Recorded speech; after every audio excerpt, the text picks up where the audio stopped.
A highly polished black leather Oxford shoe steps over a trembling dirt-caked hand as a drop of dark blood hits the pristine white marble floor of the Oakridge Private Clinic. Marcus lies on the ground, his once expensive gray hoodie now completely shredded and stained with mud, his emaciated frame shivering uncontrollably as he gasps for air through broken ribs. Above him, 3 security guards stand with their hands resting on their tasers, while a crowd of wealthy patients in the waiting room films him on their phones, their faces twisted in absolute disgust. "Get this trash out of my lobby before the press arrives," Dr. Aris Thorne sneers, adjusting his heavy gold Rolex and looking down at the dying man with cold, hollow eyes. Marcus, coughing up a speck of blood, manages to pull a shattered, dirt-caked satellite phone from his pocket, his trembling thumb finding a single button. He whispers into the cracked microphone, "Initiate Protocol Omega." Suddenly, the chief of medicine's pager starts screaming relentlessly, echoing through the sterile hall. What did this dying man just trigger, and why is the most powerful doctor in the building suddenly looking around in absolute panic? To understand how a man ends up bleeding on a marble floor, we have to go back 4 days to a remote mountain cabin where Marcus Vance, a billionaire biotech engineer, was fighting a terrifying battle, entirely alone. Marcus possesses a genius intellect, but suffers from a rare autoimmune disease that makes his body incredibly fragile, a condition that actually drove him to build his massive medical empire to find a cure. When a severe flare-up hit during a massive storm, he lost consciousness and tumbled down a steep, rocky ravine, shattering 2 ribs and losing his phone. For 3 grueling days, Marcus dragged his broken body through the wilderness, losing 25 pounds of water and muscle mass, while his skin baked in the sun and his clothes were ripped to shreds by brambles. He fought tooth and nail to survive, driven by the sheer will to live, finally reaching the outskirts of the city and stumbling toward Oakridge Private Clinic. He did not come to this elite hospital because it was luxurious. He came here because his anonymous shell company secretly built it. But looking at his hollow, dark-skinned face and torn rags, nobody sees a savior. Marcus stumbles through the massive sliding glass doors of Oakridge, the blast of freezing air conditioning hitting his feverish, mud-crusted skin and sending violent shivers down his spine. He drags his feet across the lobby, leaving dark, bloody footprints on the immaculate white tiles as he approaches the mahogany reception desk. "I need an IV push of corticosteroids, tearing in my pleura," he gasps, desperately using precise medical terminology to prove he understands his critical condition. The young blonde receptionist immediately recoils, covering her nose with a manicured hand and looking at him not with medical concern, but with blatant disgust. "Sir, you absolutely cannot be in here. The Free County Clinic is 10 miles down the road," she says coldly, completely ignoring his visible agony. Marcus's knees buckle and he collapses against the heavy desk, his breath rattling in his chest as the wealthy patients in the waiting room begin to mutter and point. "Is he on drugs?" someone whispers loudly. "Why did security let him in? He's going to infect us all." The microaggressions quickly snowball into blatant, vocal hostility, trapping Marcus in a nightmare where his wealth and intellect mean absolutely nothing. The heavy oak doors of the VIP ward swing open, and Dr. Aris Thorne, the chief of triage, steps out like a king surveying his court, his silver hair perfectly slicked back and his tailored white coat completely spotless. "What is this disturbance in my hospital?" Thorne demands, his voice dripping with elitist annoyance as he approaches the reception area.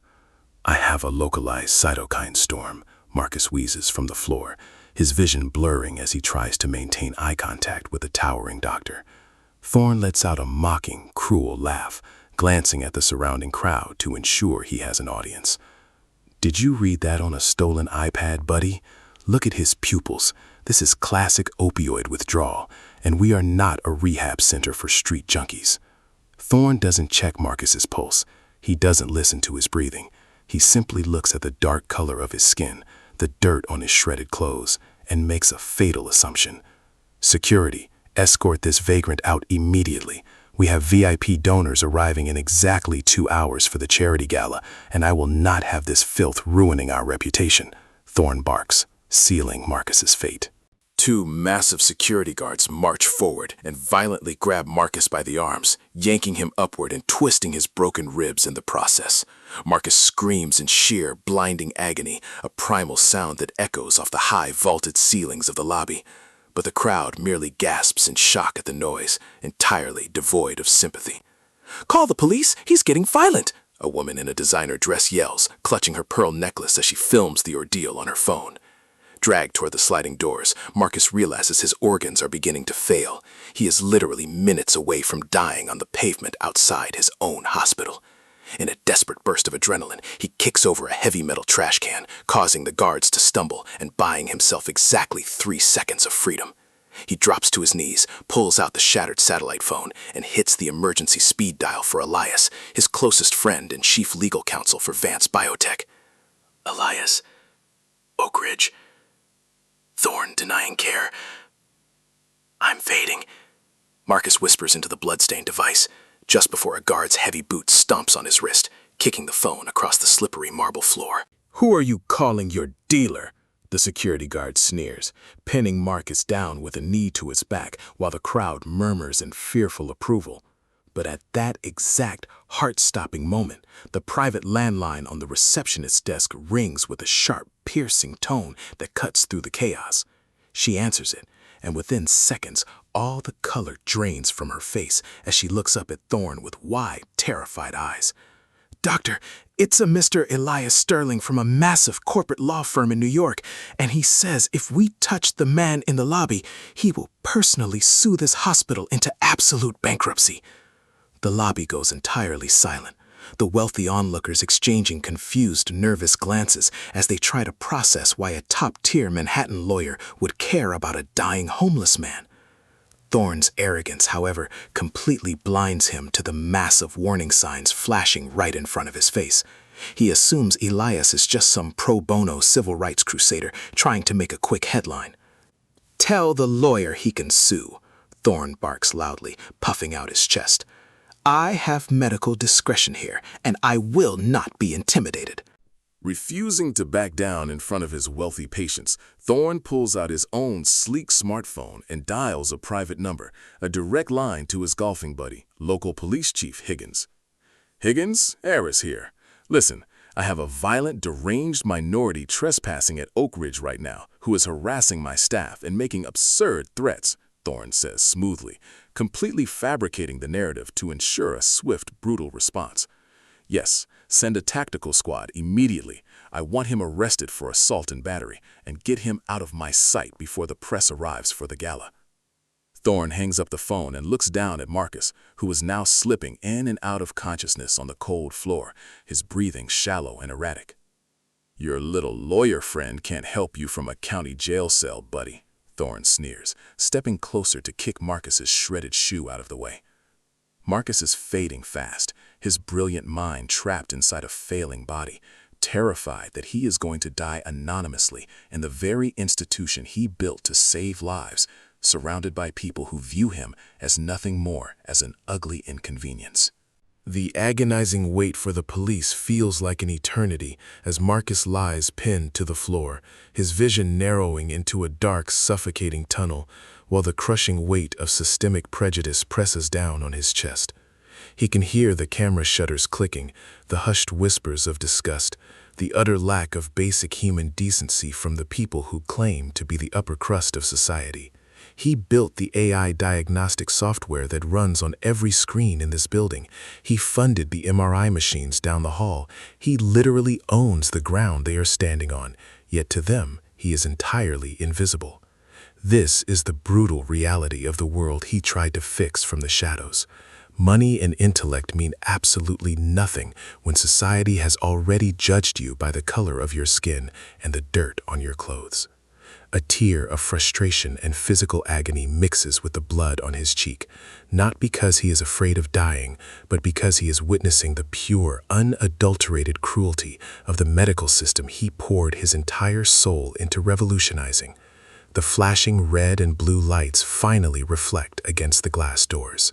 3 massive black police SUVs screech to a violent halt outside the hospital, their sirens cutting off abruptly as 4 heavily armed officers storm through the sliding glass doors, hands resting on their holstered weapons. They don't assess the medical emergency. They don't ask questions. They take one look at Thorne's nodding head and immediately move in on the bleeding man on the floor. An officer forcefully yanks Marcus's arms behind his back, the brutal motion sending a shockwave of blinding pain through his broken ribs as cold steel handcuffs lock tightly around his frail wrists. Thorne stands with his arms crossed, a smug, victorious smile playing on his thin lips as he watches the threat being neutralized, completely convinced he has saved the hospital's prestigious reputation. "Read him his rights and get him out the back door. I don't want blood in the lobby," Thorne orders the officers, turning away to instruct the cleaning crew to mop up the mess. Marcus's head lolls to the side, his eyelids fluttering closed as the darkness finally overtakes him, accepting that this is the bitter end of his journey. Then, the sound of screeching tires shatters the moment. Before the officers can drag Marcus away, a fleet of black government vehicles with blaring sirens slams into the driveway, blocking the police cruisers entirely. The hospital doors violently blow open, and it isn't just Elias the lawyer who storms through. He is flanked by the state governor, the chairman of the Oakridge Board of Directors, and a highly armed private security detail. "Release him immediately," the chairman roars, his face purple with sheer, unadulterated panic as he shoves past the stunned police officers and drops to his knees beside Marcus. Thorne steps forward, completely bewildered, but trying to maintain his authority. "Chairman, what on earth are you doing here? This man is a violent addict," he starts, but Elias cuts him off, his voice booming like thunder across the silent, terrified lobby. "This man is Marcus Vance, founder of Vance Biotech, the man whose anonymous shell corporation funded 80% of this hospital and the sole patent holder of your diagnostic software. If his heart stops, Dr. Thorne, you won't just lose your medical license, this entire hospital will cease to exist by midnight." The collective gasp in the lobby is deafening. The police officers immediately unlock the cold steel handcuffs, stepping away from the frail body on the floor as if they had just touched a live wire. Chief Higgins, suddenly realizing his entire law enforcement career is hanging by a thread, glares furiously at Thorne, hissing that the doctor had lied about the man being a dangerous vagrant. The medical personnel, the exact same nurses and orderlies who deliberately ignored Marcus just moments ago, now rush forward in a blind panic with crash carts, oxygen masks, and a stretcher, their hands shaking violently in terror as they realize who is bleeding on their marble floor. Dr. Thorne stands completely frozen, his pristine white coat feeling like a straitjacket as he stares at the emaciated, dark-skinned man, the crushing weight of his monumental error finally shattering his arrogant reality. As they carefully lift Marcus onto the stretcher, the billionaire regains a fleeting moment of clarity, his heavy eyes opening slightly. He looks directly at Thorne, whose aura of untouchable privilege has completely evaporated. "Don't touch me," Marcus whispers through cracked lips, his voice incredibly weak, but laced with an indestructible steel. "Not you." 3 days later, the chaotic energy of the lobby has been replaced by the deafening silence of the ultra-VIP penthouse suite on the hospital's top floor, where Marcus sits upright in a lavish hospital bed, connected to an IV, but looking vastly healthier, though still dangerously thin. The heavy mahogany door creaks open, and Dr. Thorne enters cautiously, accompanied by the nervous hospital board, looking aged, desperate, and entirely stripped of his former glory. "Mr. Vance," Thorne pleads, his voice trembling as he clutches his medical chart like a shield. "It was strictly protocol. I had to protect the other patients. And given your appearance, the torn clothes, the state you were in, anyone would have made the exact same assumption." Marcus's eyes narrow coldly as he reaches for a small remote control resting on his tray table. "An assumption based on what, Aris? My clothes or my skin color? You didn't take my pulse. You didn't check my vitals. You didn't see a patient in agonizing pain. "You saw a stereotype that offended your delicate sensibilities," Marcus says quietly, pressing a button that brings the massive wall monitor to life. The screen flashes brightly, displaying Thorne's deeply guarded employment file and a massive, complex web of patient data analytics. "I didn't just build the AI that diagnoses complex diseases in your labs," Marcus says with chilling calmness. "While I was lying in this bed recovering, I had my software run a comprehensive audit on your personal patient triage history spanning the last decade, and the numbers are absolutely sickening. Minorities wait 400% longer in your emergency room, and patients from poorer zip codes are routinely denied life-saving specialty care directly under your executive orders." The color completely drains from Thorne's face as the undeniable, mathematically proven truth of his systemic racism is broadcast for the entire board of directors to see. "You aren't a doctor," Marcus continues softly, staring right through the broken man. "You are merely a gatekeeper for the privileged, and your gate is permanently closed." The chairman steps forward, silently handing Thorne a printed piece of paper which details his immediate termination and notifies him that the state medical board is opening a massive criminal investigation into his practices based on the Vance Biotech data audit. In a poetic stroke of absolute justice, Dr. Thorne is escorted out of the building by the very same massive security guards who had violently assaulted Marcus just days prior, clutching his personal belongings in a pathetic cardboard box, as the wealthy patients in the lobby watch the untouchable chief of medicine leave in total disgrace. Fast forward exactly 1 month later, and the heavy glass doors of Oakridge Private Clinic slide open to reveal Marcus Vance, fully recovered, radiating power, and wearing a razor-sharp, custom-tailored Navy suit. He walks into the lobby, but the sterile, elitist environment has fundamentally shifted under his direct command. The hospital has opened a massive, state-of-the-art free clinic wing funded entirely by the Vance Biotech Foundation, and the prejudiced blonde receptionist has been replaced by a diverse, highly trained team of empathetic nurses.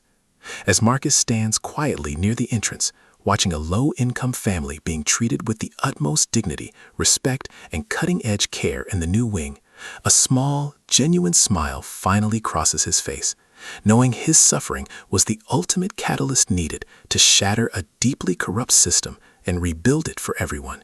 ShadowNarrator often highlights these profound moments, the exact second when true human character is tested by the unexpected, proving that we truly never know who we are looking at when we pass someone on the street. The person you harshly judge by their ragged clothes, the dirt on their skin, or the circumstances of their struggle might just be the one holding the literal keys to your entire future and livelihood. These are the powerful, touching life stories that force all of us to take a long, hard look in the mirror and question the hidden biases we carry in our everyday lives. True power isn't about the watch on your wrist or the title on your door. It is about how you treat the most vulnerable person in the room when you think nobody else is watching. If you believe in true justice and love real-life stories where the hidden truth finally comes to light to balance the scales, make sure to like, comment, and subscribe to our channel. Have you ever been unfairly judged purely by your appearance? Tell us your own touching stories in the comments section down below.